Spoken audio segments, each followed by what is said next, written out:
जय सिया राम दोस्तों, इस वीडियो में हम बात करने वाले हैं डाइविन हीरा ज्वेलर्स लिमिटेड आईपीओ के बारे में। तो यह आईपीओ कल 17 मार्च से खुल चुका है और कल 19 मार्च को क्लोज होगा। इस आईपीओ को अप्लाई करने का आज दूसरा दिन है। दूसरा कि इसमें लेटेस्ट कितना सब्सक्रिप्शन हो चुका है, इसका लेटेस्ट ग्रे मार्केट प्रीमियम क्या चल रहा है, कंपनी बिजनेस क्या करती है, उसके फाइनेंशियल्स कैसे हैं, इस आईपीओ को हमें अप्लाई करना चाहिए या अवॉइड करना चाहिए, और अप्लाई करते हैं तो कितना लिस्टिंग गेन इसमें मिल सकता है, ये सारी ही बातें मैं इस वीडियो में कवर करूंगा। तो लास्ट तक वीडियो को जरूर देखिएगा। तो यह आईपीओ 17 से 19 मार्च के बीच में खुला है। 90 रुपये पर शेयर कंपनी ने इसका प्राइस बैंड रखा है। एक लोट में कंपनी 1600 शेयर यहाँ पे ऑफर कर रही है। टोटल इशू साइज देखें तो कंपनी लगभग 32 करोड़ का लेके आई है और सारा का सारा फ्रेश इशू के जरिए लेके आई है। मतलब यहाँ से जो पैसा रेज किया जाएगा वो कंपनी के ऊपर ही यूटिलाइज किया जाएगा। और इसके अलॉटमेंट की बात करें तो 20 मार्च के दिन इसके अलॉटमेंट का पता लगेगा और 24 मार्च के दिन यह आईपीओ मार्केट में लिस्ट होता हुआ नजर आ सकता है। रिटेल कैटेगरी में एक लोट को आपको अप्लाई करने के लिए इसमें 1,44,000 रुपये इसमें पे करने पड़ेंगे। और प्री आईपीओ प्रमोटर्स की होल्डिंग्स की बात करें तो वो ऑलमोस्ट 100% की है, जो घट के लगभग 73% की यहाँ पे रह जाएगी। तो ऑलमोस्ट 27% की जो हिस्सेदारी है वो यहाँ पे बेची जा रही है। तो अब बात कर लेते हैं कंपनी के बिजनेस की। इसकी जो स्थापना है 2022 में हुई है। जुलाई 2022 में कंपनी की स्थापना हुई थी। मतलब कि 2 से 2.5 साल ही इस कंपनी को फिलहाल अभी हुए हैं। और कंपनी के मेनली नाम से ही क्लियर है, डाइविन हीरा ज्वेलर्स लिमिटेड। मतलब कि कंपनी ज्वेलरी सेगमेंट में कंपनी काम करती हुई नजर आ रही है।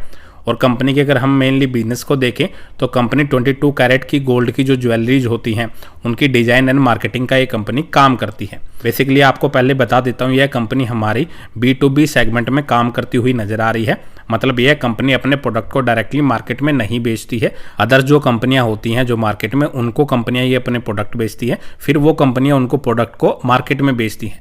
मतलब ऐसी जो कंपनियां होती हैं जो B2B सेगमेंट में काम करती हैं, उनके जो प्रॉफिट मार्जिन होते हैं वो काफ़ी कम होते हैं। तो इसके बाद अगर हम कंपनी के प्रोडक्ट पोर्टफोलियो की बात कर लेते हैं तो कंपनी अपनी जो प्रोडक्ट बनाती है उनमें mainly company necklace, mangalsutra, chain, माला, रिंग, पेंडेंट, ब्रेसलेट, बैंगल्स, कड़ा, कॉइन एंड वेडिंग ज्वेलरीज ये कंपनी बनाती हुई नजर आ रही है।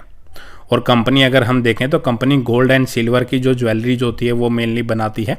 और कंपनी में अभी फिलहाल सिर्फ अगर अक्टूबर 2024 के अकॉर्डिंग देखें तो 9 ही एम्प्लॉय काम कर रहे हैं। तो इस बात को आप जरूर नोट करके चल सकते हैं कि कंपनी को चलाने वाले सिर्फ 9 ही बंदे हैं। मतलब कि काफ़ी छोटी ये कंपनी होने वाली है।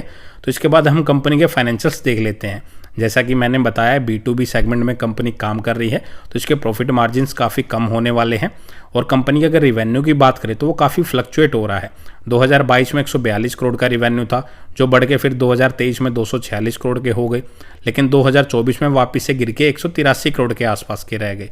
और प्रॉफिटेबिलिटी अगर देखें कंपनी की 2022 में वो 28 लाख की थी, जो बढ़ के अभी 1.5 करोड़ के आसपास की हो चुकी है। लेकिन कंपनी ऑलमोस्ट 200 करोड़ के आसपास का रिवेन्यू कर रही है, लेकिन प्रॉफिट अगर आप देखेंगे वो सिर्फ 1.5 करोड़ से भी कम का नजर आ रहा है। रिजर्व कंपनी के पास लगभग 10 करोड़ के आसपास के हैं और 13 करोड़ के आसपास की जो डेप्ट है वो कंपनी के ऊपर नजर आ रही है। मतलब कंपनी के ऊपर रिजर्व से ज़्यादा डेप्ट नजर आ रही है। इसका डेप्ट टू इक्विटी रेशो देखेंगे वो लगभग 1.9 का है। मतलब काफ़ी हाई डेप्ट वाली ये कंपनी होने वाली है।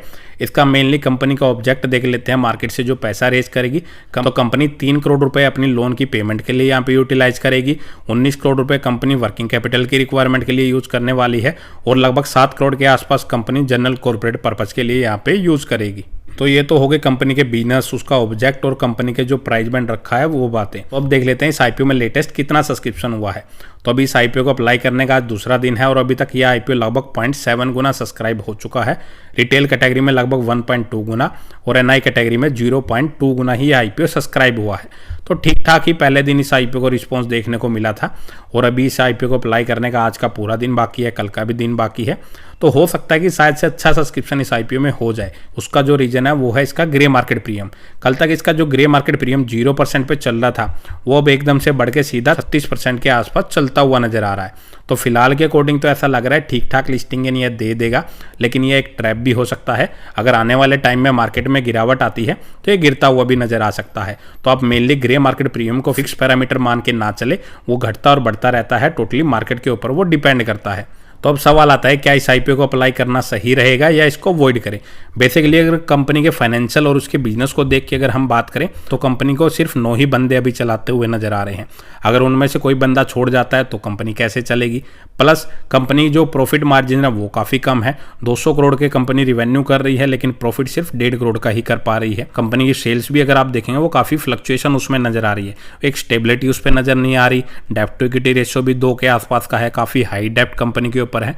तो सारे पैरामीटर्स तो एक ही इंडिकेशन करते हैं कि लॉन्ग टर्म के लिए तो कंपनी इतनी कोई खास नजर नहीं आ रही। तो अगर लिस्टिंग गेन के हिसाब से बात करें तो करंट के हिसाब से इसका जो ग्रे मार्केट प्रीमियम है वो लगभग 36% के आसपास चलता हुआ नजर आ रहा है, लेकिन वह घट भी सकता है, बढ़ भी सकता है। टोटली डिपेंड करेगा मार्केट में क्या सिचुएशन रहती है जब ये आईपीओ लिस्ट होगा, प्लस इस आईपीओ में कितना सब्सक्रिप्शन होता है। अगर 100-200 गुना ये आईपीओ सब्सक्राइब हो जाता है, जिसके चांसेस तो फिलहाल ऐसे नहीं लग रहे मार्केट की सिचुएशन को देखते हुए, अगर होता है तो शायद से इसमें लिस्टिंग गेन अच्छा मिल सकता है। अदरवाइज करंट के हिसाब से मैं इस आईपीओ को टोटली अवॉइड कर रहा हूं।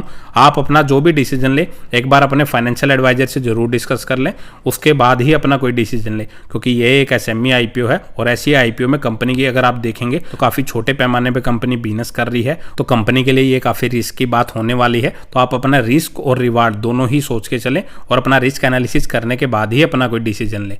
तो इस वीडियो में इतना ही। अगर आपको वीडियो अच्छी लगे तो वीडियो को लाइक करें और चैनल को सब्सक्राइब करना ना भूलें। जय सिया राम।